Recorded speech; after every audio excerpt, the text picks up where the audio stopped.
আসসালামু আলাইকুম ভিউয়ার্স, আমি আপনাদের রাসেল ভাই আপনাদের মাঝে তুলে ধরলাম আবারও একটা ২০১৬ আইসার বিক্রির গাড়ি। এই গাড়িটা আপনাদের মাঝে তুলে ধরা হয়েছিল বিক্রির জন্য। যে গাড়িটা বিক্রি আছে, কাগজপাতি কমপ্লিট, মডেল ২০১২, দাম দেওয়া ছিল ৮,২০,০০০।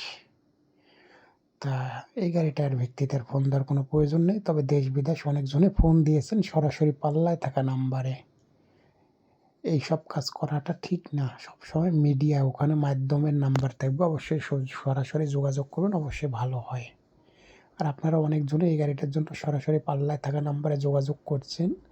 তো এই গাড়িটা আজকে বিক্রি হয়ে গেছে। এই গাড়ির ভিত্তিতে আর ফোন দেওয়ার কোনো প্রয়োজন নেই। গাড়িটা বায়না হয়ে গেছে প্রায় 7,20,000 টাকায়। এই গাড়ির ভিত্তিতে আর কোনো ফোন দেওয়ার প্রয়োজন নেই। এরকম ধরনের গাড়ি কেনা বেচা ভিডিও দেখার জন্য অবশ্যই আমাদের পাশে থাকবেন। আমাদের চ্যানেলটাকে সাবস্ক্রাইব করে রাখবেন। আর যারা ফেসবুক পেজ থেকে দেখছেন অবশ্যই ফেসবুক পেজটাকে ফলো দিয়ে রাখবেন। গাড়িটা রানিং ছিল, কাগজপাতি অল কমপ্লিট ছিল। গাড়িটা বিক্রি হয়ে গেছে, আজকেই বায়না হয়ে গেছে। তবে লেনদেনটা কালকে হওয়ার কথা আছে, আজকে এখনও লেনদেন হয় নাই।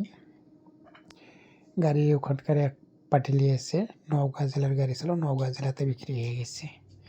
নওগাঁর গাড়ি নওগাঁতে বিক্রি হয়ে গেছে 7,20,000 টাকায়। যেটাই হোক, এই গাড়ির ভিত্তিতে আর ফোন দেওয়ার কোনো প্রয়োজন নেই। অনেকজনে ফোন দিয়েছেন সরাসরি মহাজনকে।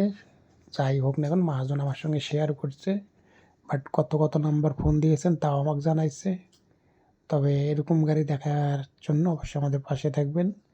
আর যে কোনো গাড়ি ক্রয় করার ইচ্ছে থাকলেও ফোন দেবেন, বিক্রয় করার ইচ্ছে থাকলেও ফোন দিতে পারবেন। আর এরকম গাড়ি কিনা বেচা ভিডিও দেখার জন্য অবশ্যই আমাদের ফেসবুক পেজটাকে ফলো দিয়ে রাখবেন। আর যারা ইউটিউব চ্যানেল থেকে দেখছেন অবশ্যই ইউটিউব চ্যানেলটাকে সাবস্ক্রাইব করে রাখবেন। আমি আপনাদের রাসেল ভাই, বাংলাদেশ 64 জেলাতে ট্রাক ক্রয় করে দেয় ও বিক্রয় করে দেয়। এরকম ধরনের গাড়ি ক্রয় করার ইচ্ছা থাকলেও ফোন দেবেন, বিক্রয় করার ইচ্ছা থাকলেও ফোন দেবেন, আমাদের পাশে থাকবেন।